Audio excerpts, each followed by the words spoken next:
ಇವತ್ತು ನಮಗೆ super sponge ಥರ ಇರುವಂತಹ ರಾಗಿ ದೋಸೆ ಯಾವ ರೀತಿ ಮಾಡೋದು ಅಂತ ನೋಡೋಣ.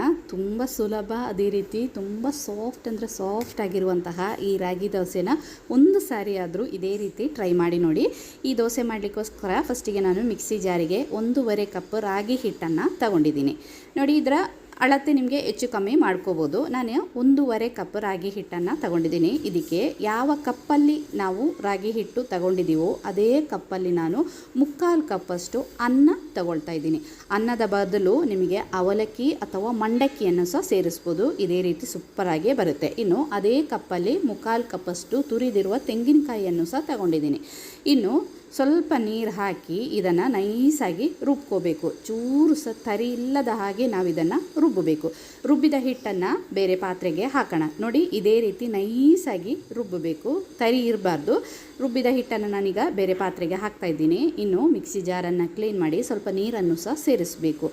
ಇದರ ಕನ್ಸಿಸ್ಟೆನ್ಸಿ ಅಂದರೆ ನಾವು ದೋಸೆಗೆಲ್ಲ ಹಿಟ್ಟು ರುಬ್ತೀವಲ್ಲ, ಅದೇ ಒಂದು ಕನ್ಸಿಸ್ಟೆನ್ಸಿಯಲ್ಲಿ ಇರಬೇಕು. ಇದಕ್ಕೆ ನಾವು ರಾಗಿ ದೋಸೆ ಅಂತಲೂ ಹೇಳ್ಬೋದು, ರಾಗಿ ಅಪ್ಪಮ್ ಅಂತಲೂ ಹೇಳ್ಬೋದು. ಸೂಪರ್ ಟೇಸ್ಟ್ ಅಂದರೆ ಸೂಪರ್ ಆಗಿರುತ್ತೆ. ನಾನು ಹೇಳ್ದೆಲ್ಲ, ಅನ್ನದ ಬದಲು ನಿಮಗೆ ಅವಲಕ್ಕಿ ಅಥವಾ ಮಂಡಕ್ಕಿಯನ್ನು ಸಹ ಸೇರಿಸ್ಬೋದು. ಇನ್ನು ಸ್ವಲ್ಪ ನೀರು ಹಾಕಿ ಒಳ್ಳೆ ಮಿಕ್ಸ್ ಮಾಡಿ ಇದನ್ನು ಮುಚ್ಚಿ ನಾವೊಂದು 5ರಿಂದ 6 ಗಂಟೆ ಇದನ್ನು ರೆಸ್ಟ್ ಆಗಲಿಕ್ಕೆ ಬಿಡಬೇಕು. ಬೇರೆ ಏನು ನಾವು ಸೇರಿಸಲಿಕ್ಕಿಲ್ಲ. ನಾನು ಬೆಳಿಗ್ಗೆ ತಿಂಡಿಗೋಸ್ಕರ ರಾತ್ರಿ ಹಿಟ್ಟನ್ನು ರುಬ್ಬಿ ಇಟ್ಟಿದ್ದೆ. ಬೆಳಿಗ್ಗೆ ಆಗುವಾಗ ಹಿಟ್ಟು ಎಷ್ಟು ಚೆನ್ನಾಗಿ ಉಬ್ಬಿ ಬಂದಿದೆ ಅಂತ ನೋಡಿ ನಾನು ನಿಮಗೆ ತೋರಿಸ್ತೀನಿ. ನೋಡಿ, ನಾವು ದೋಸೆಗೆಲ್ಲ ಹಿಟ್ಟು ರುಬ್ಬಿದರೆ ಯಾವ ರೀತಿ ಉಬ್ಬಿ ಬರುತ್ತೋ ಅದೇ ರೀತಿ ಸಾಫ್ಟಾಗಿ ಹಿಟ್ಟು ಚೆನ್ನಾಗಿ ಹುದುಗಿ ಉಬ್ಬಿ ಬಂದಿದೆ. ಇನ್ನು ಇದಕ್ಕೆ ನಾವು ರುಚಿಗೆ ತಕ್ಕಷ್ಟು ಉಪ್ಪನ್ನು ಸೇರಿಸೋಣ. ನಿಮಗೆ ಬೇಕಂದರೆ ಸ್ವಲ್ಪ ಸಕ್ಕರೆಯನ್ನು ಸಹ ಸೇರಿಸಬಹುದು. ನಾನು ಸ್ವಲ್ಪ ಸಕ್ಕರೆಯನ್ನು ಸಹ ಸೇರಿಸ್ತಾ ಇದ್ದೀನಿ. ಸಕ್ಕರೆ ಬೇಡ ಅಂದರೆ ಸ್ಕಿಪ್ ಮಾಡಿ.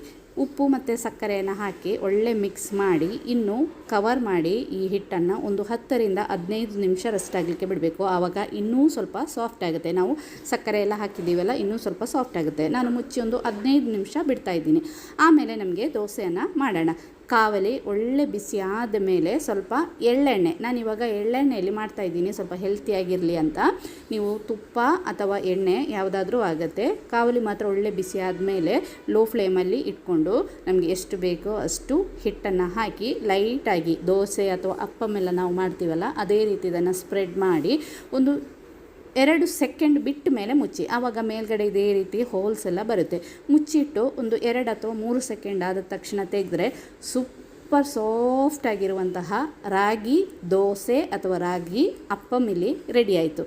ಟ್ರೈ ಮಾಡಿ ನೋಡಿ, ಎಷ್ಟು ಚೆನ್ನಾಗಿದೆ ಅಂದರೆ ಕೈಯಲ್ಲಿ ಮುಟ್ಟಿದರೆ ಸಾಕು, ಅಷ್ಟು ನಮಗೆ ಮುರ್ಕೊಂಡು ಹಾಗೆ ತಿನ್ಬೋದು. ಅಷ್ಟು ಚೆನ್ನಾಗಿದೆ. ಇಷ್ಟ ಆದರೆ ಲೈಕ್ ಮಾಡಿ.